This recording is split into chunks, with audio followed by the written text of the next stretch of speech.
So today we will cover the topic कि अगर holding company जो है वो सब्सिडरी कंपनी में शेयर्स के साथ साथ डिवेंचर्स या प्रेफरेंस शेयर्स भी एक्वायर करे। इक्विटी शेयर्स तो एक्वायर कर ही रही है वो अभी तक जो आप क्वेश्चंस कर रहे हो।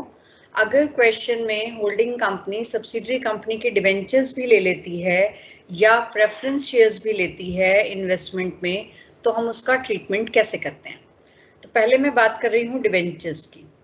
तो डिवेंचर्स अगर आपको दिए गए होंगे तो आप क्या करोगे, बहुत सिंपल है। जो होल्डिंग कंपनी की शर्तें हैं वो डिवेंचर से रिलेटेड नहीं है। वो किससे रिलेटेड है?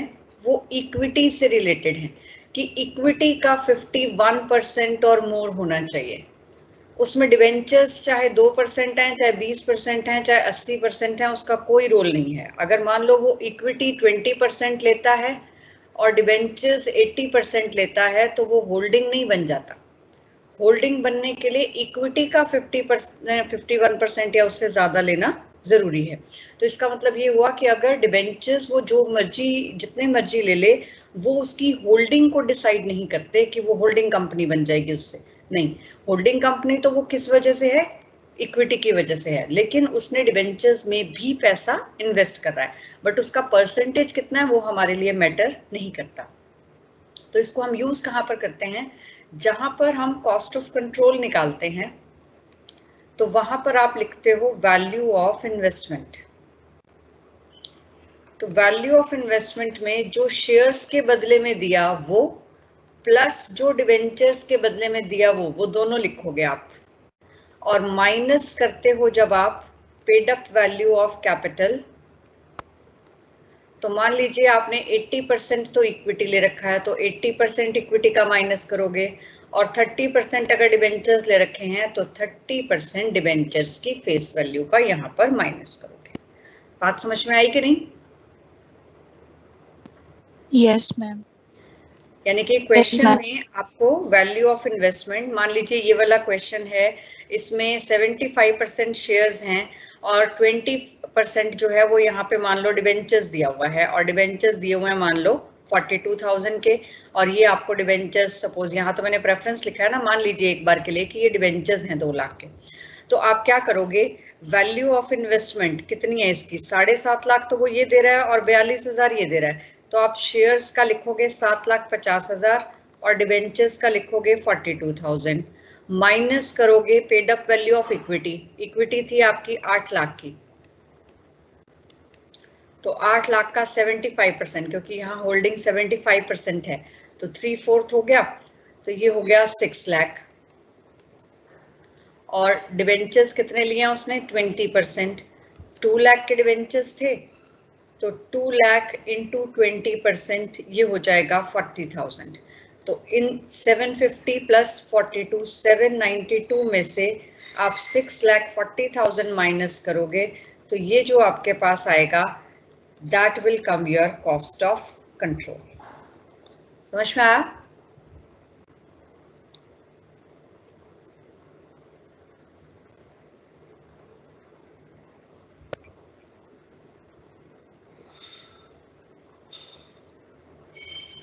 सो गए क्या सारे?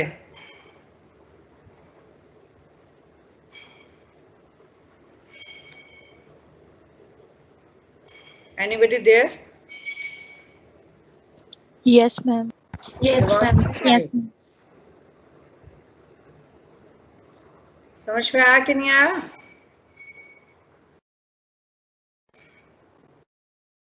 Yes ma'am. Okay.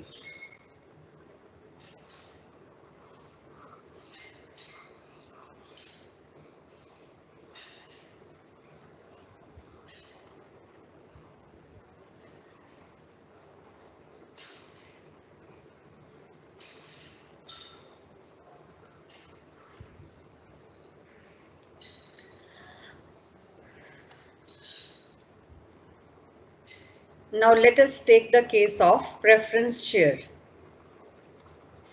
कि उसने प्रेफरेंस शेयर्स में भी पैसा लगा रखा है। आपको ये क्वेश्चन दे रखा है जिसमें इक्विटी एंड लायबिलिटीज 31 मार्च 2016 की बैलेंस शीट दे रखी है, शेयर कैपिटल दे रखी है 50 lakh and 8 lakh, 8% preference share capital दे रखी है 2 लाख की, रिजर्व्स दे रखे हैं 15 लाख 1,90,000, सरप्लस है 6 लाख एंड 1,74,000, 10% डिवेंचर्स हैं 1 लाख के, ट्रेड पेबल्स दिए हुए हैं 6,50,000 एंड 3,26,000, फिक्स्ड एसेट्स हैं 55 lakhs and 12 lakhs, investment in 75% equity shares 7.5 lakh और इन्वेस्टमेंट इन 20% प्रेफरेंस शेयर्स 42,000। फिर करंट असेट्स दी हुई हैं जिसमें ये लिखा है कि including 40,000 rupees inventory which was purchased from holding company. Shares acquire किए गए थे 1 अप्रैल 2015 को। जनरल रिजर्व उस डेट को थे 1,10,000 और प्रॉफिट्स थे आपके 17,000 जो कि 70,000 after payment of dividend. H Limited sells goods on 33.33% profit on cost. अब आपको इस क्वेश्चन में वही चारों चीजें निकालनी हैं, cost of control, minority interest, capital profits and revenue profits. तो वी विल स्टार्ट विद कि हमारे पास बैलेंस जो है जनरल रिजर्व का कितना दिया हुआ है। तो let us calculate capital profits first. तो कैपिटल प्रॉफिट्स निकालने के लिए मुझे 1 अप्रैल 2015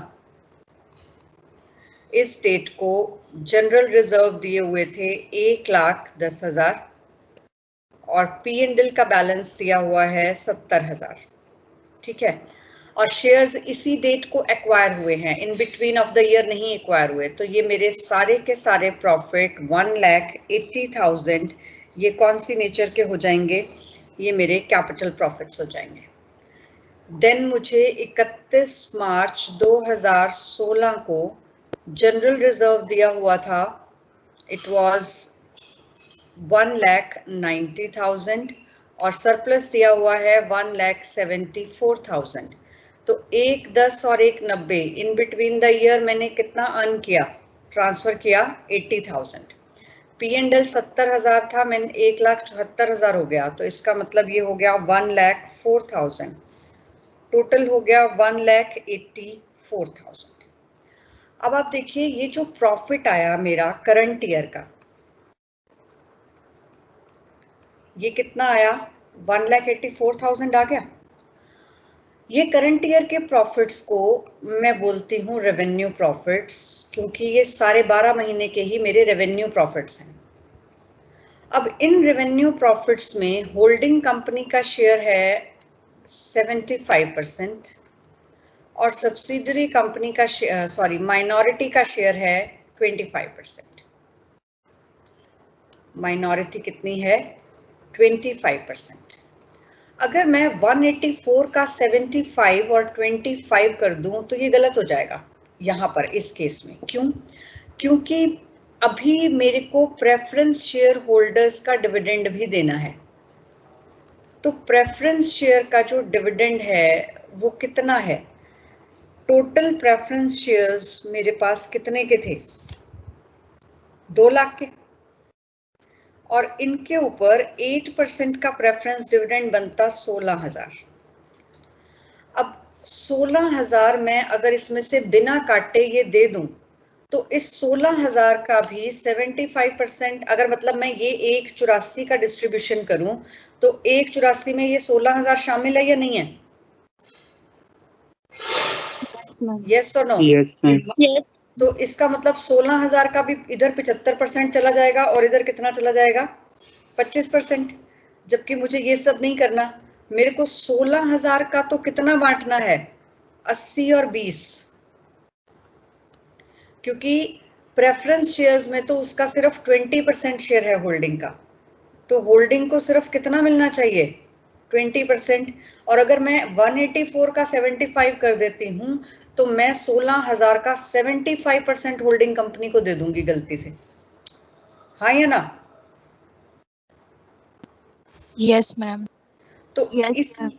इसलिए हमें क्या करना पड़ेगा, पहले 184 में से 16 माइनस करना पड़ेगा, बचा कितना, 1,68,000।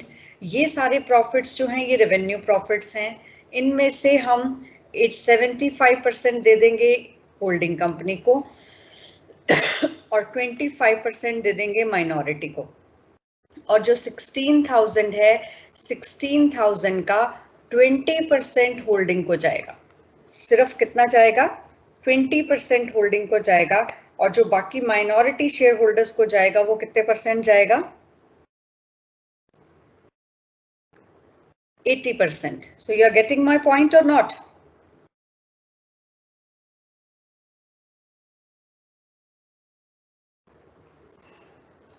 Yes, anybody please respond. Yes, ma'am. Yes, ma'am. Okay. अब आपको निकालना है capital cost of control and minority interest. तो यहाँ पर मैं लिख देती हूँ हमने अब तक जो जो निकाला है।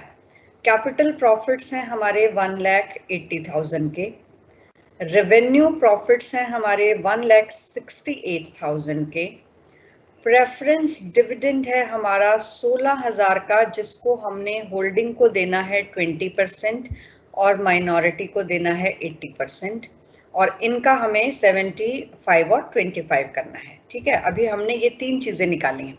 अब हम निकालेंगे cost of control and second thing हमने निकालनी है माइनॉरिटी इंटरेस्ट। तो कॉस्ट ऑफ कंट्रोल निकालने के लिए आप सबसे पहले क्या लिखते हो? वैल्यू ऑफ इन्वेस्टमेंट, और वैल्यू ऑफ इन्वेस्टमेंट मुझे दे रखी है इक्विटी, जो कि मैंने 75% ली है, उसके लिए मेरी है 7.5 लाख की, और प्रेफरेंस शेयर कैपिटल जो कि मेरी 20% मैंने ली है वो है 42,000, तो ये आ गया 7,92,000। लेस करना है मुझे इसमें से paid up value of share capital, जो कि मेरी है 8 लाख। 8 लाख का 75% मैंने किया, ये आ गया 6 लाख। देन मैंने किसका करना है? प्रेफरेंस शेयर कैपिटल का, और प्रेफरेंस शेयर कैपिटल मेरे पास है 2 लाख की, तो 2 लाख का मुझे कितने परसेंट करना है? 20%. 20%।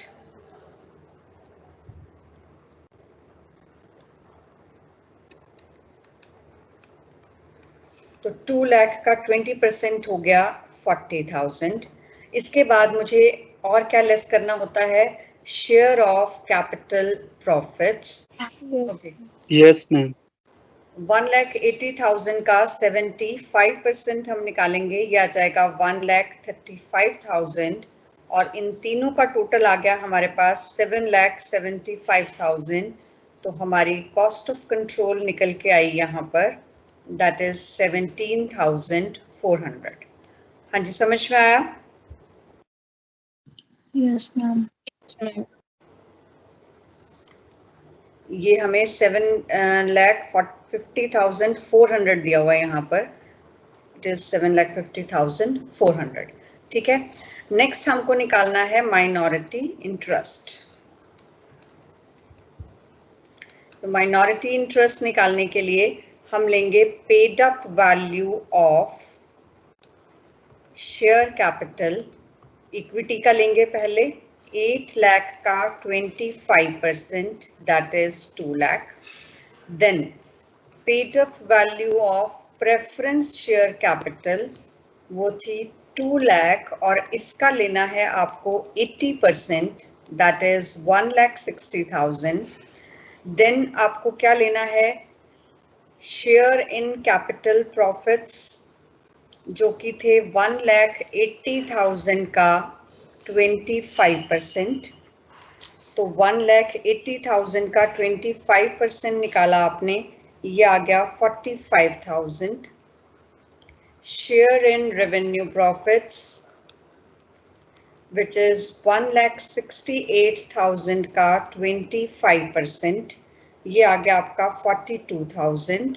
और एक जो एक्स्ट्रा आपको देना है यहाँ पर, that is share in preference dividend, जो कि 16,000 का 80%। कितना देना है आपको? 16,000 का 80%। तो ये आ जाएगा आपके पास 12,800। अब आपके पास ये टोटल आ गया 4,59,800। समझ में आया कि नहीं?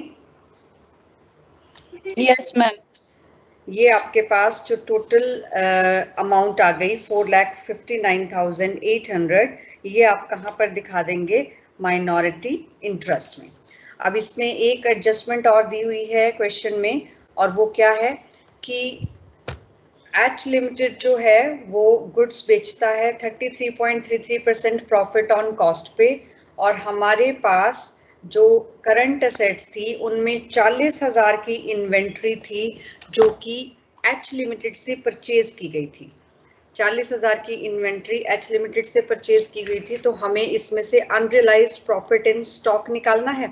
तो अनरियलाइज्ड प्रॉफिट इन स्टॉक निकालने के लिए हम क्या एडजस्टमेंट करेंगे?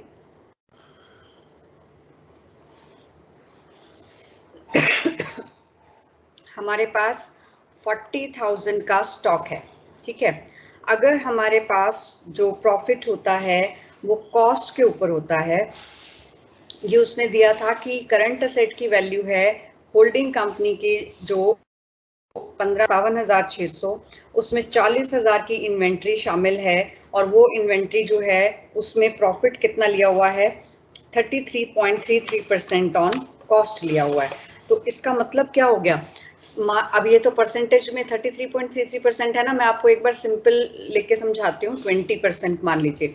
तो अगर मैंने होल्डिंग कंपनी को प्रॉफिट ऐड करके 20% दिया, तो जो होल्डिंग कंपनी के पास वैल्यू आई वो कितने परसेंट पर आई?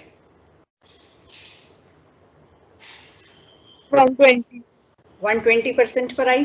तो इसका मतलब होल्डिंग कंपनी में जो ये 40,000 की वैल्यू दे रखी है, ये 40,000 की वैल्यू 120% को रिप्रेजेंट कर रही है, और उसमें से मुझे 20% निकालना है, तो मुझे उसका 20/120 करना पड़ेगा। Yes ma'am. तो इसी तरीके से अब मुझे ये 20 की जगह कितने परसेंट दिया हुआ है? 33.33%। तो जब आपको 33.33% दिया हो तो ये एग्जैक्टली इक्वल होता है 1/3 के। तो एग्जैक्टली इक्वल होता है 1/3 के। तो जब आप इसको करोगे 33.33%, इसको जब आप उस फॉर्म में लिखोगे तो ये 100 में ये चीज हो गई ना 33/1/3%। तो जब आप इसको सॉल्व करते हो तो 33 इंटू 3 99 एंड 1, ये कितना हो गया? 100/3 हो गया। हुआ कि नहीं हुआ? Yes. अब आप इसका अगर एलसीएम लेके निकालो तो ये आपके पास कितना आ जाएगा? 400/3 आ जाएगा। तो जो चीज आपके पास 20 थी वो है 33/1/3 यानी कि 100/3।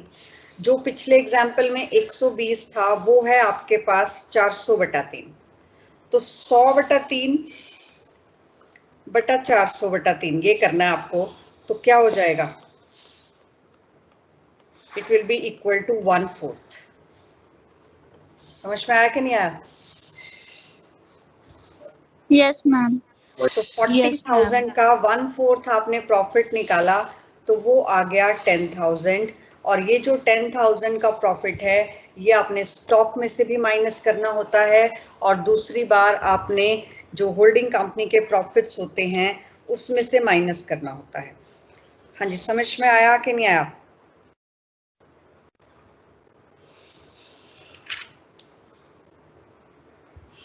Yes please. Yes, ma'am. Yes, ma'am. Yes. हाँ जी, कोई कंफ्यूजन है इसमें?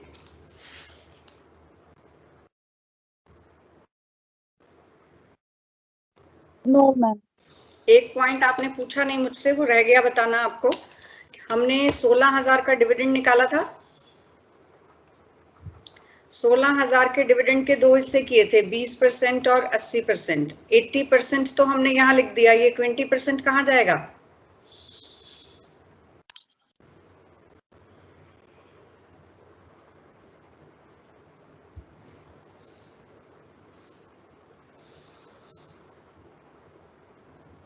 रेवेन्यू प्रॉफिट्स के दो हिस्से करते हो आप, एक होल्डिंग और एक माइनॉरिटी। रेवेन्यू प्रॉफिट्स में होल्डिंग का हिस्सा कहाँ जाता है? सरप्लस में ऐड होता है। तो फिर ये वाला भी वहीं पे ऐड होगा। क्यों? क्योंकि हमने रेवेन्यू प्रॉफिट्स में से ही तो डिविडेंड दिया है ना।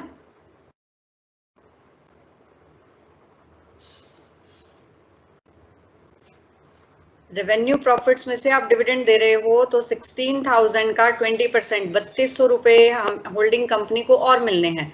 तो होल्डिंग कंपनी का जो रेवेन्यू का शेयर था वो प्लस इसका प्रेफरेंस डिविडेंड का शेयर, ये दोनों ऐड होकर किस में चले जाएंगे? सरप्लस में। क्लियर है? Yes, ma'am. Yes, ma'am.